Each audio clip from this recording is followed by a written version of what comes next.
objetivo de estas prácticas es llegar a cristalizar alma en nosotros. ¿Qué se entiende por alma? Por alma se entiende ese conjunto de fuerzas, atributos, poderes, virtudes, cualidades, etc., que subyacen en el ser. Los evangelios dicen: con paciencia poseeréis vuestras almas. Hoy por hoy, nosotros no poseemos nuestras almas. Antes bien, el alma nos posee. Somos una carga pesada para eso que se llama alma. Un fardo realmente abrumador. Llegar a poseer alma es un anhelo. Ser dueños de nuestras propias almas es formidable. Aún más, el mismísimo cuerpo físico debe llegar a transformarse en alma. Quien posee su alma dispone de poderes extraordinarios. Aquellos que han llegado a cristalizar alma se han convertido por tal motivo en criaturas absolutamente diferentes. Y esto está escrito como testimonio en los libros sagrados de todas las religiones del mundo. Pero bien sabemos que si el agua no hierve a 100 grados, no cristaliza lo que debe cristalizar. Y no se desintegra lo que debe desintegrarse. Así que, en todo caso, se necesita que el agua hierva a 100 grados. Obviamente, si no pasamos por grandes crisis emocionales, tampoco podemos lograr cristalizar alma. Para la disolución radical de cualquier agregado psíquico inhumano se necesita pasar indubitablemente por muy graves crisis emocionales. He conocido gente extraordinaria, muy capaces de pasar por tales crisis. Me vienen a la memoria los casos de cierta hermana gnóstica de la sede patriarcal de México.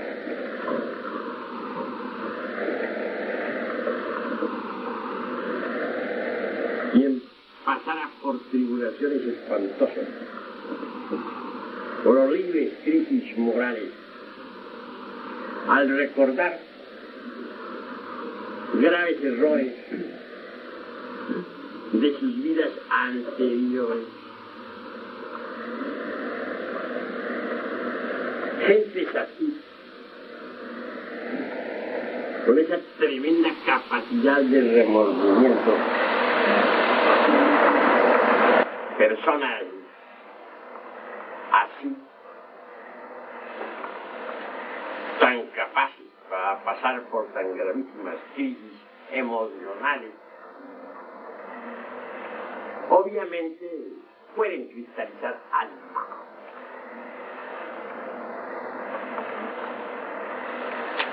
Y lo que nos interesa a nosotros es precisamente eso, la cristalización de todos los principios anímicos en nosotros mismos, aquí y ahora.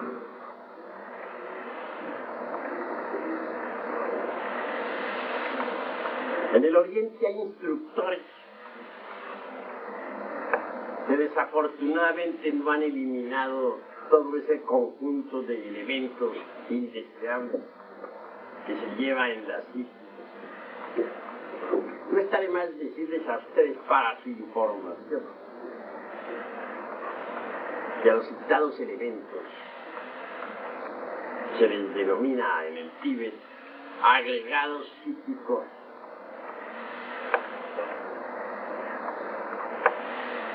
En realidad, tales agregados son los mismísimos yo o yoes que personifican a nuestros errores. Cuando un instructor de esos que todavía no ha eliminado los agregados psíquicos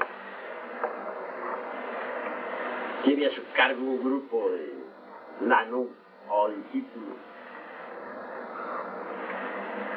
incuestionablemente estos tienen que tener una gran paciencia, aguantarle todo el día al citado instructor, sus patanerías, sus groserías, etc. Bien saben los lanús o discípulos, o chelas, se dice tanto en el Tíbet, que tales agregados van pasando en procesión continua por la personalidad del instructor. Pero que al fin habrá un instante en que la procesión habrá de terminar y entonces podrá expresarse el maestro para dar la enseñanza. Esa es la causa causal por la cual los discípulos de cualquier instructor de esos que todavía no ha eliminado el ego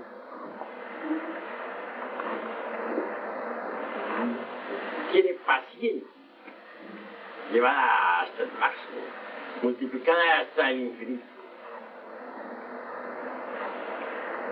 Esta clase de chelas tienen que aguardar y aguardar y aguardar hasta que en cualquier instante el maestro aquí tome posesión de su vehículo y le dé las enseñanzas. Enseñanzas adquiridas ¿a qué precio? No es nada delicioso estar aguantándole todos los días insultos al instructor. Ser víctima de todas sus patanerías. Pero al fin llega el maestro y eso es lo que cuenta. Si se ha tratado de bodhisattvas caídos. Estos no han disuelto el ego. Pero como quiera que son bodhisattvas, hay que aguantarlos hasta que venga el maestro y de la enseñanza. Así piensan todos esos lanús, chelas, tibetanos.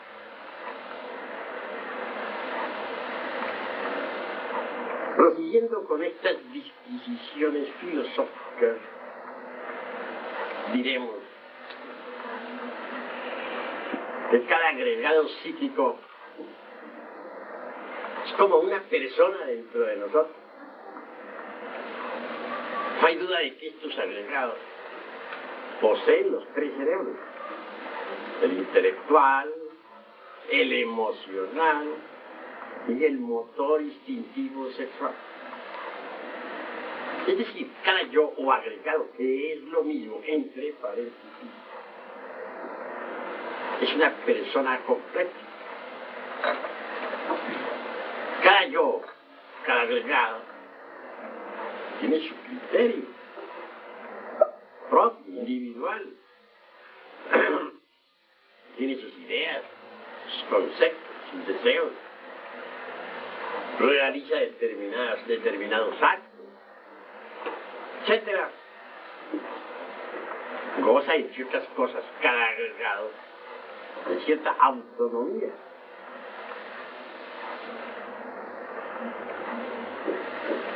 Miradas las cosas desde este ángulo, estudiadas a fondo,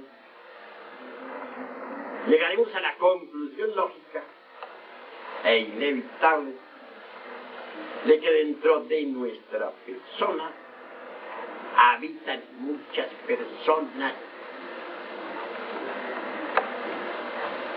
Lo más grave es que todas estas riñen entre sí, se pelean por la supremacía. Cada cual quiere ser el amo, el señor. ¿A qué se parecería nuestra casa interior? Yo diría que a una horripilante mansión donde hubiera muchos criados y cada cual se sintiera el señor. Es claro que mirada tal casa a la luz de estos razonamientos resulta espantosa en el fondo. Lo curioso del caso son precisamente los conceptos que se forja cada uno de los señores de la casa. El uno dice, voy a comer, tengo hambre. Entra un segundo conflicto y dice, al diablo con la comida. No voy a leer el periódico. Surge más allá un tercero en conflicto, que en forma irrevocable dice, qué comida ni qué lectura. Voy a la casa de mi amigo fulano de tal. Dichas estas palabras, incongruentes todas, la humana personalidad, movida por este resorte último, abandona pues la morada para irse por ahí, por esas calles. Si nos pudiéramos ver de cuerpo entero tal como somos ante un espejo, puedo asegurarles que quedaríamos perfectamente locos. Estamos todos llenos de horripilantes contradicciones. Esto es nefasto para todos. No tenemos verdaderamente existencia real. Al nacer, somos hermosos. ¿Por qué? Que todos disponemos de un 3% de esencia libre, como lo dije en mi obra titulada Psicología Revolucionaria. El 97% restante está enfrascado entre la multiplicidad del ego. Lo que hay de elemento libre impregna al huevo fecundado, surge a la existencia, reincorporado nuevamente. Así que el niño recién nacido posee eso, precisamente, un 3% de conciencia libre, no embutido entre ningún ego.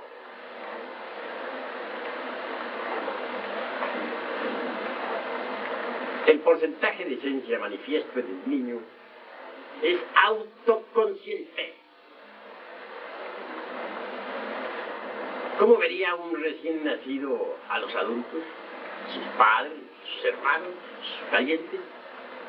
En la misma forma en que ustedes ven a un marihuano. Así y no en otra forma. Pero vean ustedes cómo los adultos se sienten hasta con autoridad para educar al niño. Creen ellos que pueden educarlo. Y el niño a su vez se siente mártir, completamente mártir, víctima de esos marihuanos que quieren enseñarles. Él los ve desde su propio ángulo. Está despierto. Percibe los agregados psíquicos de sus genitores, de sus parientes, de sus hermanos. También suele percibir a sus propios agregados que entran y salen del recinto, que dan vuelta alrededor de la cuna, etc. A veces las visiones son tan espantosas que el niño no puede menos que llorar, aterrorizado. Los genitores, padres, no entienden estas ocurrencias del infante.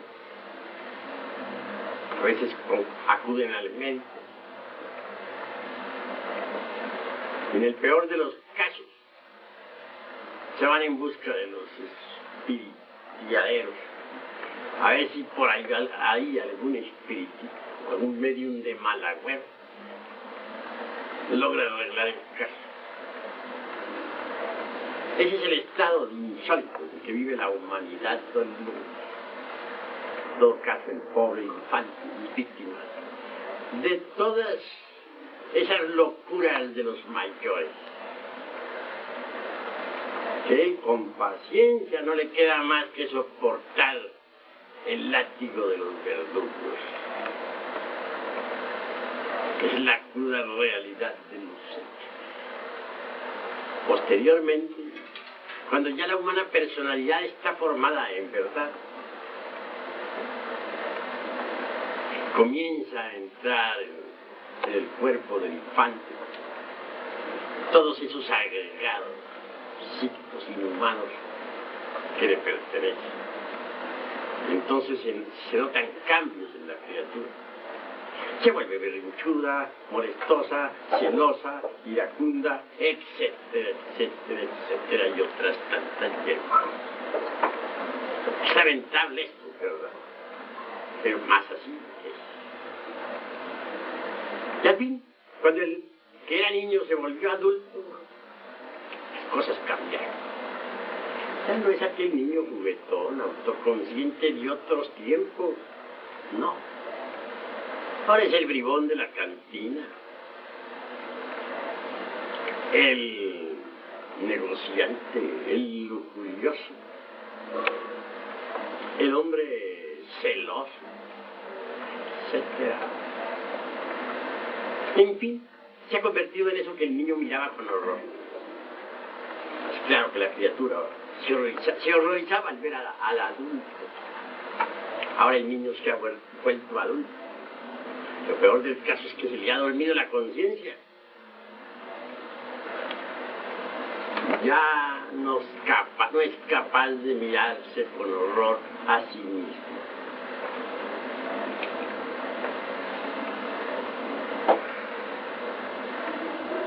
En realidad, de verdad, hermanos, cada uno de los agregados psíquicos que surgen en nosotros tiene determinados compromisos. Podríamos decir, sin exageración alguna, que el ladrón, por ejemplo, lleva dentro de sí mismo una cueva de ladrones. Cada uno de ellos con distintos compromisos, en distintos días, horas y lugares. Que el fornicario irredento carga en su interior, para colmo de los colmos, una casa de citas. Que el homicida obviamente lleva en su psiquis un club de asesinos. Claro, cada uno de estos, en el fondo, tiene sus compromisos. El mercader, en su interior, lleva una plaza de mercado. Y así sucesivamente. Mas ¿cómo se teje y desteje nuestro propio destino? Mucho dijo algo muy viejo sobre la ley de recurrencia. Ouspensky, Colli, Nicol, etc. comentaron tales afirmaciones. Mas nosotros en el terreno de la investigación hemos ido más lejos. Conocemos a fondo la mecánica viva de la ley de recurrencia. Esto es muy importante.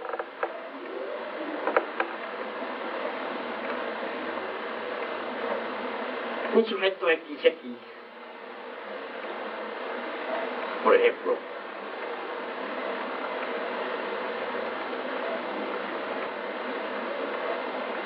en una pasada existencia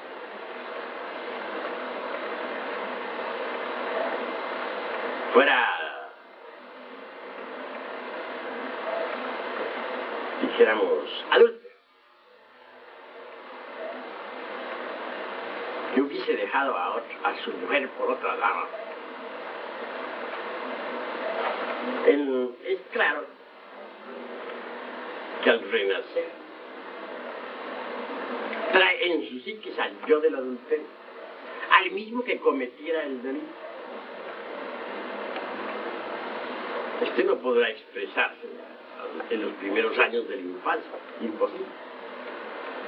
Si el suceso fue a la edad de 30 años, por ejemplo, indubitablemente el yo de aquel adulterio aguardará en el fondo de la psiquis, dentro del terreno de lo infrahumano, en las esferas subjetivas, que llegue la edad consabida de los famosos 30 años. Cuando esa edad llegase, el yo resurgirá desde el fondo, con gran fuerza. Se apoderará del intelecto y del centro emocional y del centro motor instintivo sexual de la máquina para ir a buscar a la dama de sus ensueños. Antes se habrá puesto en contacto telepático con el ego de aquella dama. Posiblemente estas habrían dado en cualquier lugar, tal vez en un parque de la ciudad o en una fiesta.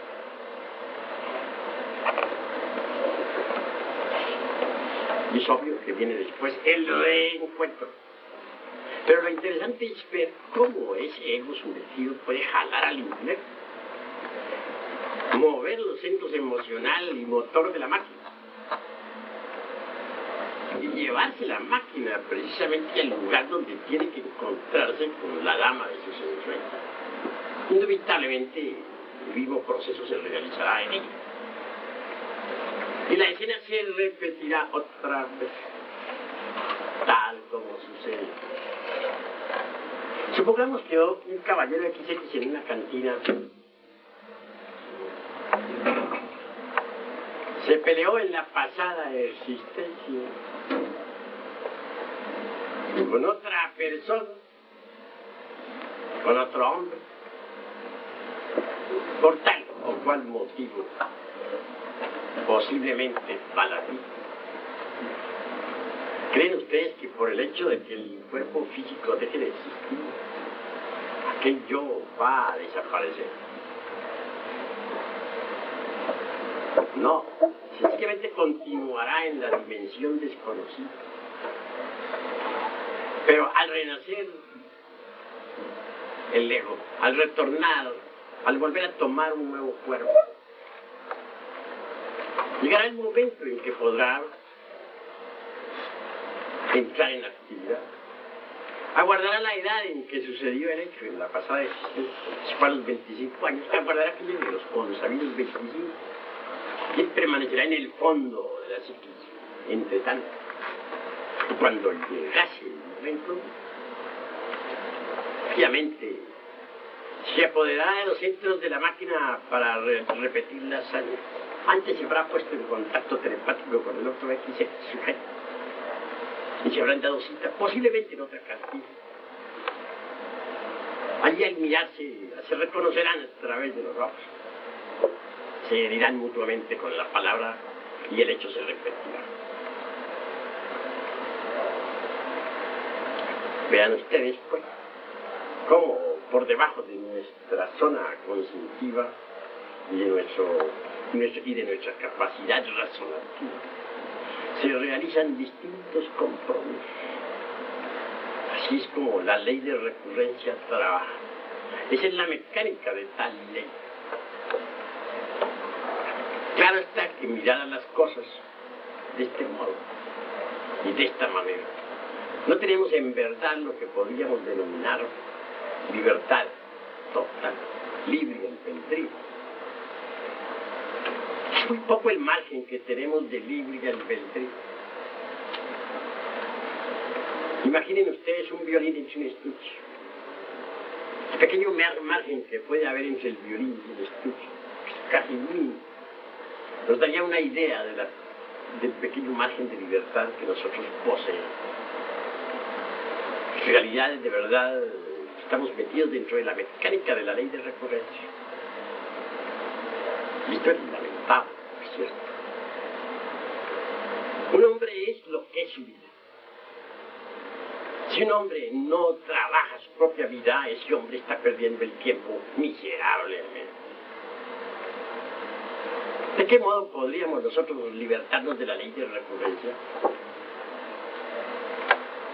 Pues trabajando nuestra propia vida. Incuestionablemente, nuestra propia vida está compuesta de comedias, dramas y tragedias. La comedia es para los cómicos, los dramas para las personas normales y las tragedias para los perversos. Los criterios de antaño no se aceptaba a ningún traje. Se sabía que este era castigado por los dioses. Y obviamente el guardián le rechazaba con la punta de la espada.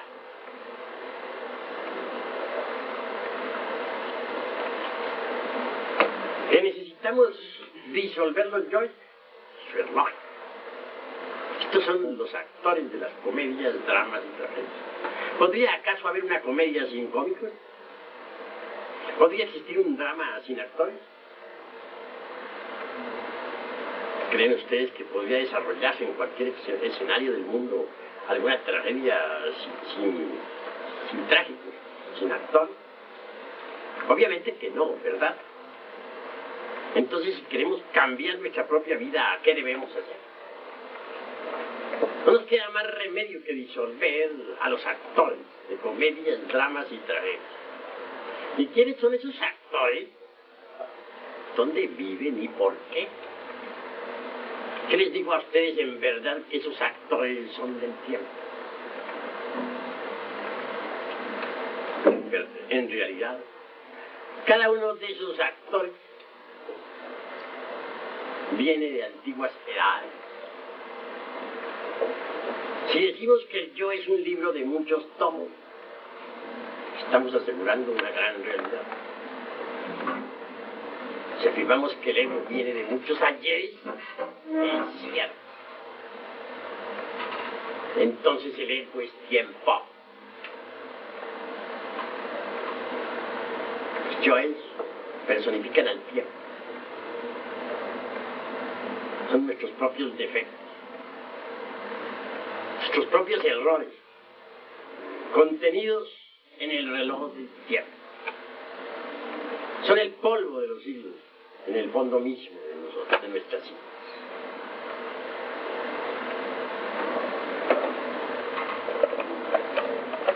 Cuando uno conoce la didáctica precisa para la disolución de esos elementos indeseables que se lleva adentro, consigue insólitos progresos.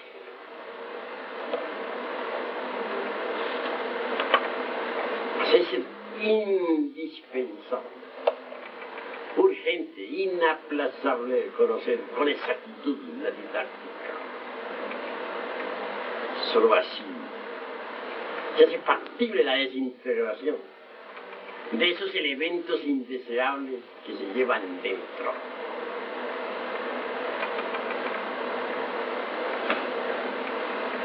En alguna ocasión nació en la Atlántida un iniciado.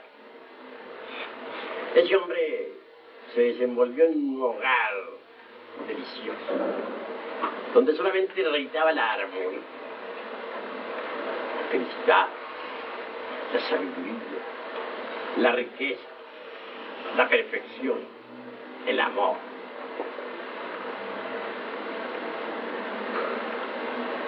Llegó el momento en que aquel hombre, a través de las diversas técnicas y disciplinas de la mente, consiguió el autodescubrimiento. Entonces, con horror se dio cuenta de que llevaba en su interior elementos abominables.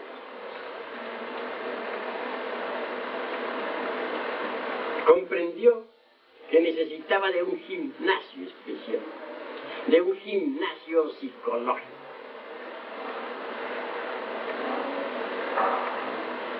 Y es claro que en aquel ambiente de perfección no existía tal gimnasio. No le quedó más remedio que abandonar la casa de sus padres, y situarse por ahí en los suburbios de cualquier ciudad atlántica. Se creó a sí mismo el gimnasio psicológico. Un gimnasio que le permitió el autodescubrimiento de sus propios defectos. Claro, desintegró los agregados psíquicos y se liberó. En verdad, mis estimables hermanos, que las peores adversidades nos ofrecen las mejores oportunidades. Constantemente llegan a mí cartas de distintos hermanitos del movimiento gnóstico internacional. Unos se quejan de su familia, de su papá, de su mamá, de sus hermanitos. Otros protestan contra la mujer, contra los hijos. Aquellas hablan con horror de su marido, etcétera. Y piden naturalmente un bálsamo para consolar su adolorido corazón. Hasta ahora, entre tantas cartas, no he visto una siquiera de alguien que esté contento con tales situaciones tan adversas. Todos protestan, y eso es lo lamentable. No quieren el gimnasio psicológico. Antes bien, quisieran huir del mismo. Y a mí, como instructor, no puede darme menos que dolor. Digo, pobres gentes, no saben aprovechar el gimnasio psicológico. Tienen un paraíso. No quieren entender la necesidad de las adversidades. No quieren sacar partido de las peores oportunidades. Es verdad que no desean el autodescubrimiento. Cuando uno quiere autoconocerse, obviamente necesita de rudos gimnasios.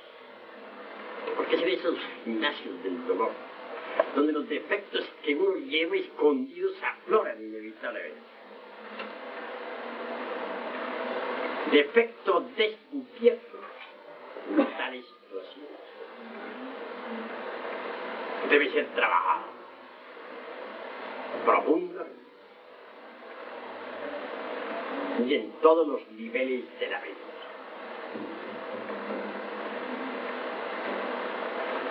Cuando uno en realidad de verdad ha comprendido tal o cual error de tipo psicológico, está listo, ciertamente, para la desintegración. Solteros Como quiera que no poseen el vaso hermético, es obvio que tampoco pueden trabajar en la novena esfera. Así pueden, de todas maneras, apelar a Dios Madre, a Estella Maris, la Virgen del Mar, a ese fuego viviente y filosofal que se halla latente en toda materia orgánica e inorgánica.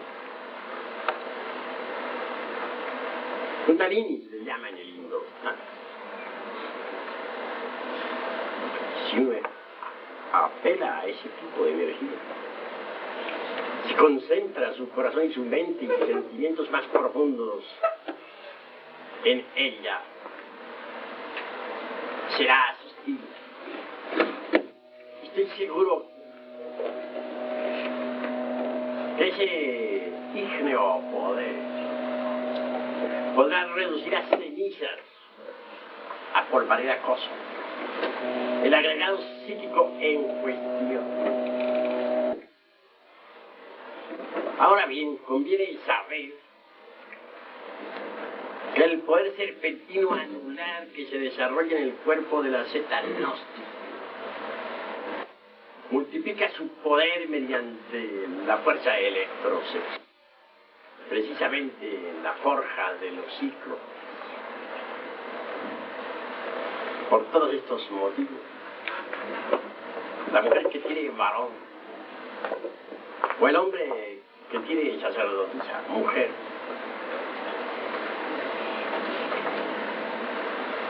podrán trabajar realmente y a fondo, precisamente durante la cópula química. Entonces solo les basta la debida concentración en débil kundalini.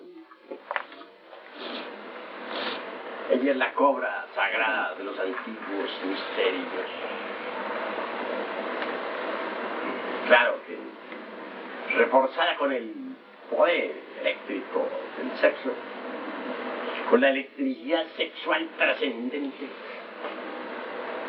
puede, en realidad, de verdad, aniquilar, pulverizar, reducir a ceniza, de forma muy rápida, cualquier agregado psíquico inhumano que previamente hayamos comprendido. En todo caso, mis estimables hermanos,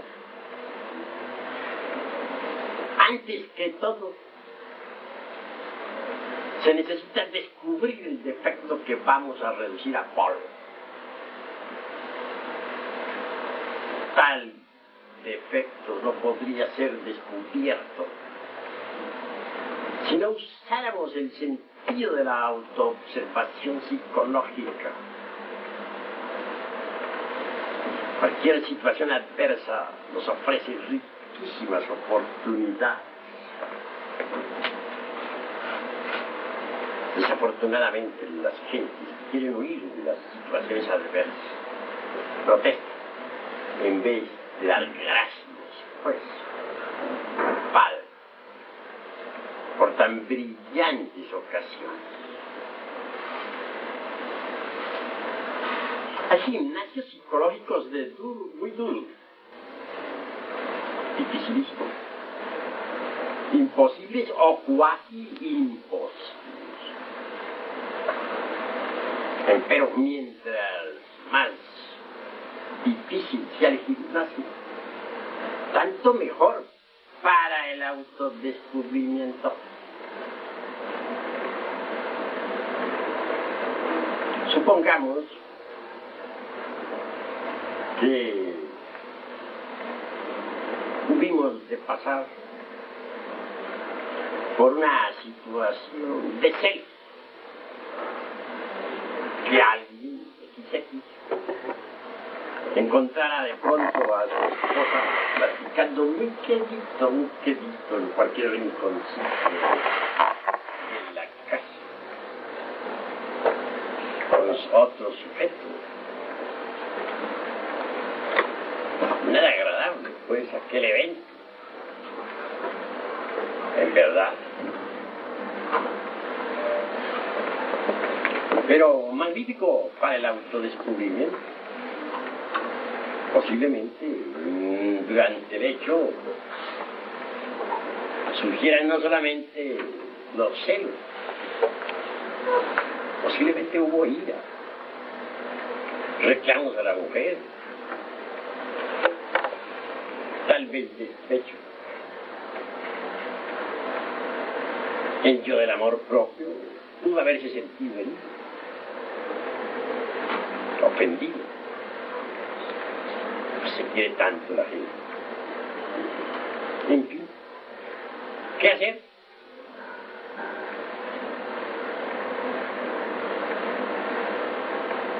Y muy tranquilos en la noche, acostados en nuestra cama, en decúbito dorsal, es decir, boca arriba, con el cuerpo relajado, con los ojos cerrados, respirando rítmicamente. Debe reconstruirse la escena tal como sucedió. Entonces, visualizando, recabaremos datos psicológicos. Hallaremos al yo de los celos como primero en acción. Segundo, el de la tremenda ira. Tercero, el del amor propio, herido mortalmente.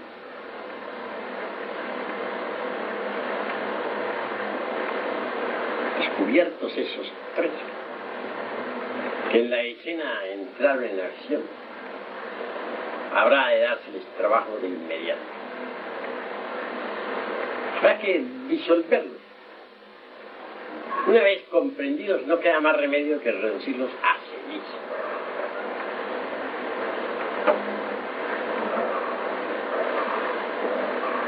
Se nos hará trabajar en todo caso, de inmediato. Ya en la novena esfera, o posiblemente solo. Claro, es muy claro que en esos momentos nadie tiene ganas de trabajar en la novena esfera. Está tan ofendido que lo único que le convendría sería un buen baño y así 1 kilo de jabón. A ver si así se le pasa, ¿no? Pero si a pesar de todo logra tener cierto autodominio como para trabajar en la forja de los ciclos, pues tanto mejor. Entonces proceder. Invocar precisamente durante el coito químico a la Kundalini Chakra. Suplicarle, primero, elimine ese asqueante monstruo de los celos. Segundo, después de haber trabajado a fondo el de los celos, ahí mismo, va a polvo a tal monstruo. Tercero, al del amor propio. Ciertamente la gente se quiere demasiado así. El yo del amor propio está muy arraigado, todo el mundo. Si nos dan palmaditas en el hombro, sonreímos deliciosamente. Y si nos dicen alguna palabrita humillante, nos volvemos serios y terribles. Ese yo del amor propio hay que aniquilarlo. Es el tercero que habría que cargarle en ese momento. Todo el poder de la divina chakra. Proseguir en sus siguientes días o noches con el mismo trabajo hasta que los tres colegas de tal escena tan fatal fuesen aniquilados. Pero vean, es de la vida práctica de donde debemos sacar el material para la destrucción del ego. Yo creo que los hermanos tienen tendencias, por lo que he oído ahora, a escaparse de la vida práctica. Quieren disolver el ego huyendo de la vida práctica, lo cual es manifiestamente absurdo.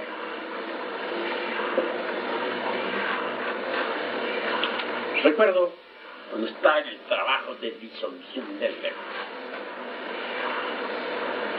que en cierta ocasión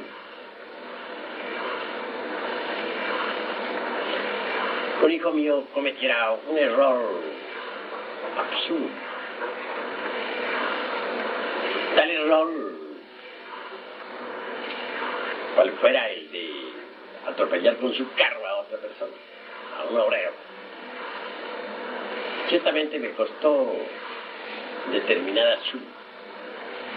Mordí, entre paréntesis. Tuve que dar la mordida. Unos 2.000 pesos para mi infeliz herido y otra cantidad para la policía. Así evité que ese pobre muchacho fuera a dar pues a la cárcel. Pero ahí no termina la cuestión. La realidad fue que cuando hube de ir a cancelar la deuda, el igual que me impedía agradecer, protestara con cierta violencia. Él no estaba de acuerdo en que yo le diera esos 2.000 pesos al pobre infeliz obrero.